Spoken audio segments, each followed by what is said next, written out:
What's up guys, Bloodshed here, bringing you the Firebird Meteor channeling build for Diablo 3, patch 2.6.1 in Season 12. Now, I've been pushing on this the last day or so. Yesterday, basically, we got 102 down. It's early season right now, it's about day 5, oh, it's day 5, day 6.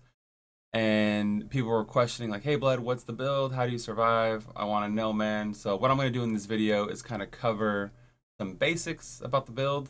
Not every single detail. I'm going to have a written guide in the description that's going to cover all the exact breakpoints and all that stuff, stats and stat priorities.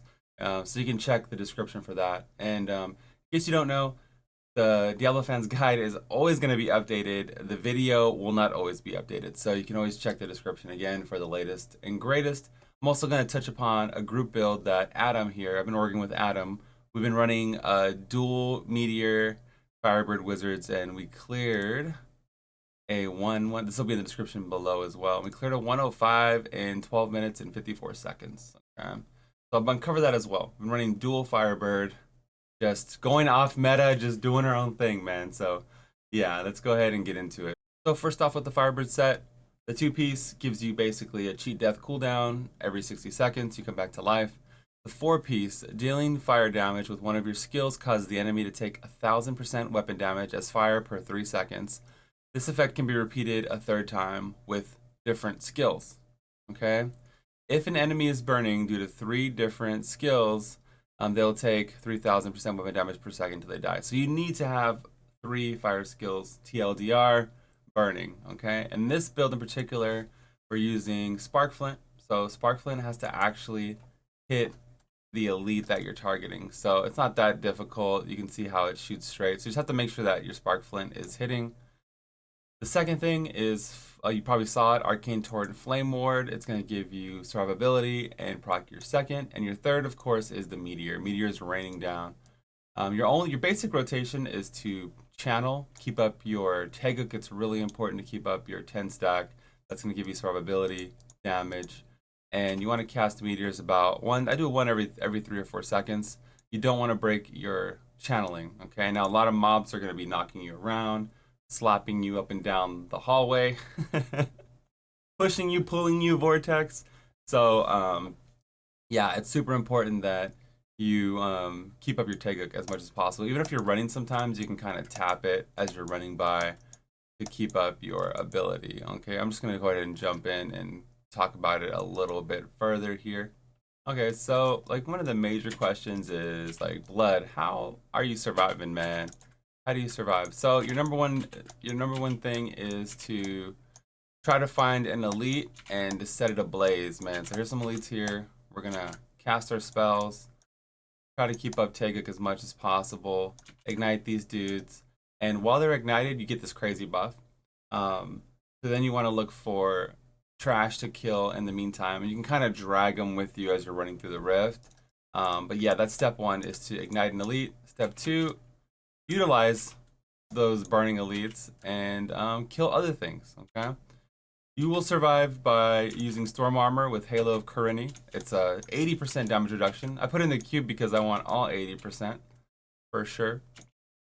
In addition, we're using the Ashnagar's Blood Bracer, so we're getting a shield when we're hitting, right? And you can see you only lose about 5 stacks of the Endless Walk set, so you're gonna keep your maximum damage up. I'm also using Galvanizing Ward, Unwavering Will passives. They're giving me nice defensive bonuses. We're using Unity in the cube as well, and the Magic Weapon rune. We're using Deflection. That's giving us a shield, so lots of shields. Ashnagar's is increasing our potency of those shields. Are these guys following? Did you guys? Did we kill them? They burned to death. They burned to death, boys. All right. I was like, are they following me still?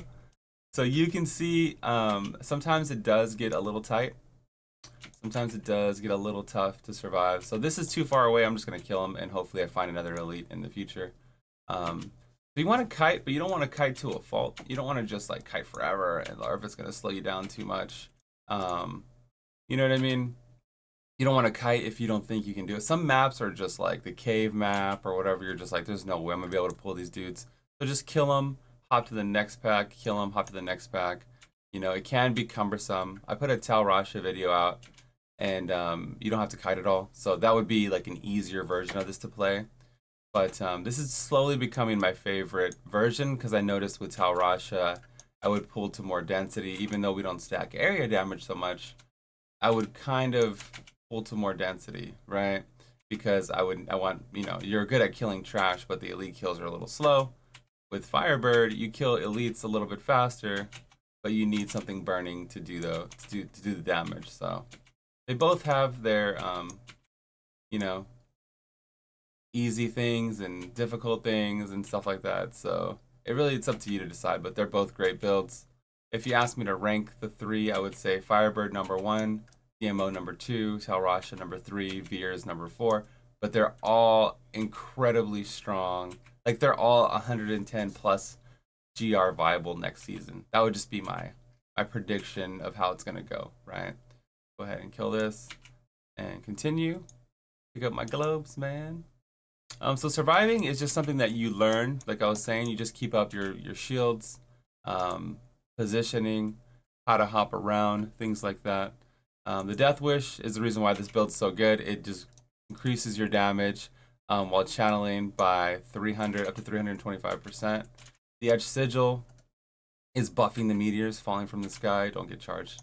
Don't get charged. That's how to survive. Don't get charged, bro. That's one of the ways. Okay, the legendary gems. Okay, this is kind of important.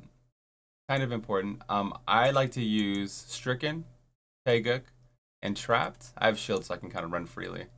Pull these guys. This guy's almost dead. I should have probably did like a 95 or something. But instead of Stricken, because you do lots of damage to the Rift Guardian, instead of Stricken, you can actually use Powerful. Okay. You know, Blood, I just do whatever I want all the time, but at least you get to hear a different perspective, okay? I prefer those gems, and but you can definitely swap Powerful with Stricken, or I know Adam, I was working with Adam closely. He's using Zays, and he's using both of the passives, like Power Hungry and Audacity, so whether he's close or far away, he has more flexibility. It's your game, man. Play it how you like it. There's lots of different ways. And it's still early season. There might be a meta build, even more meta than this, coming up soon. So you can definitely, you know, check the description. If there's anything better, I'm definitely going to be running it for sure. So, but this is my favorite build so far. Herb Brash's Binding is going to give you that unlimited resource, so you can put a life gem in your helm. You don't need all that stuff. The gearing is pretty easy though. You really just want double crit main stat. You don't need any attack speed other than your Paragon. You can get it on your weapon for future. I know with Stricken it's good to have a little bit of attack speed. I might go with attack speed, crit damage on my Compass Rose late game. But as of right now, we don't really need any more attack speed at all, just from your Paragon and things like that. So you're good to go for there. We're using the Grand Vizier in the cube. That's giving you resource cost reduction when you cast it manually. And you don't get area damage from the cast. So like, let's say you're channeling right here, you're not getting area damage because procs don't proc off procs. So when the meteors are coming down from the sky, it's not procking area damage. Only your manually casted meteors are. So I guess it's good to have a little bit if you can swing it or if you happen to have it. But I would stack we're face tanking right here, boys, right? We are legit face tanking. You need like lots of vitality. You know what I mean? I don't have that much of it, but vitality, armor, lots of armor so you can survive if you get like really, really crazy physical like impalers or lacunis or lashers, right? You need to be able to survive a lot of things. So like this situation, you can see it's not good for me, so I need to go look for an elite to burn. Okay, so I'm like, I gotta get out of here. There's no reason. Find this dude, and then I can continue. And it's easier to kite at a higher level because they don't die so easily. A 90 is probably too easy for me already because like this guy's already dead. Like, okay, already running speed 90s, man. Already running speed 90s. As far as storm armor runes go, I went with Scramble for the flexibility of the movement speed running away.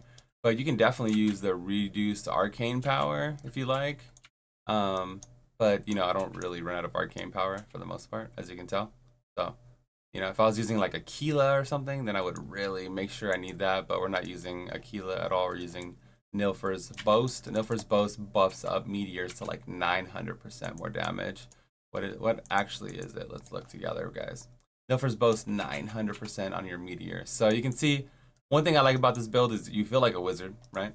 And it has like it looks cool, like you're calling down hellfire raining from the sky. I've been pushing on this and Talrasha this season, and I like both of them very much so. They're both really, really cool. Just Talrasha is a little bit tankier. You don't have to kite.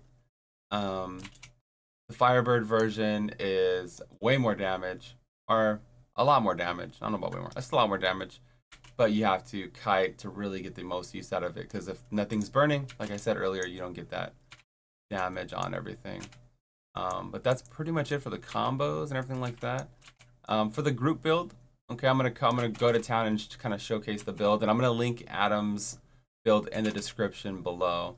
But for the group build, we're using like convention of elements. So like, you know, make sure that you're DPSing. Make sure you have a 10 stack of Teguk when you're doing it. Make sure to take off your area damage in Paragon. So like right here, unspent Paragon, take off your, I just died, but it's okay. Hey, every video, boys. Make sure to take off your area damage because it causes more inputs for the server, right? So it's gonna cause more lag, right? It's definitely important that you get rid of that because make sure the supports don't have it. And one thing about the supports is you can run classic Z-Barb. You don't have to play Pac-Man Z-Barb, right? Your Z-Barbs don't have to just pick up globes like they do with the Necromancers. They can actually scout and pull, and they have freedom, right? Freedom. So with that meta, with the two Firebird, you can actually Z-Barbs can just play monks, probably traditional Z-Monk with two PCULs, you know, just normal. Everyone can play the normal supports, just like if you're playing the main meta, just like if you're playing with the Witch Doctor and a single target Necro, right? So they're not forced to play Pac-Man supports. That's pretty cool. The Wizards are inherently pretty tanky because of the shields and all that stuff.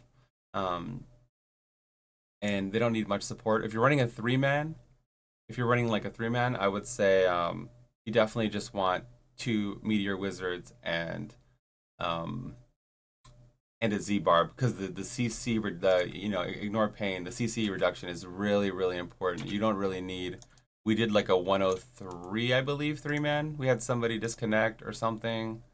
Was that? No, maybe not.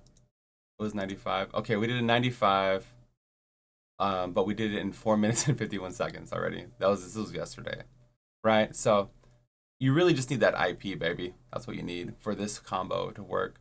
Late game, I can see us using like maybe 1 Talrasha and 1 Firebird, because the Firebird is lagging the group a little bit.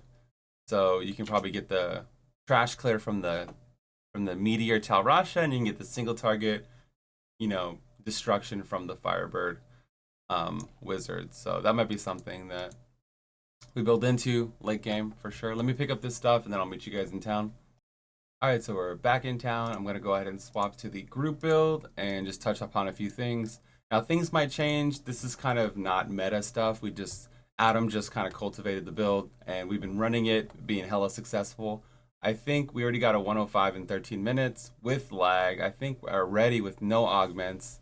We could probably crack into like the 108-ish already. This is pretty insane, man. So it's kind of cool.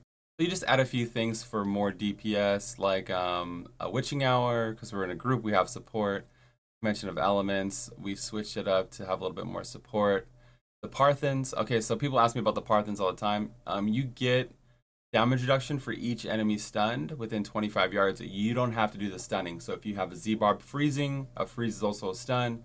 If you have, you know, the monk doing any kind of stuns, like with the Ice Blink or whatever, you know, anything that other people are doing, it's actually proccing your survivability. So your support is definitely keeping you alive big time with it. And with 2 Firebirds, you don't need a Stricken, because that's a lot of single target. That's a lot of burning, guys. That's a lot of burning. So we're using Zays, Trapped, and Teguk, okay? But yeah, that's pretty much all for me today. I hope you enjoyed this video. I gotta get ready to stream soon, so I'm gonna go ahead and do that. If you have any questions, put them in the comments below, or check me out at twitch.tv/bloodshed. We've been streaming there nonstop since the season started. I'm loving the season so much.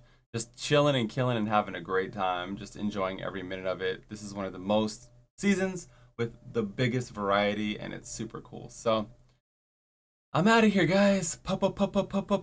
Peace.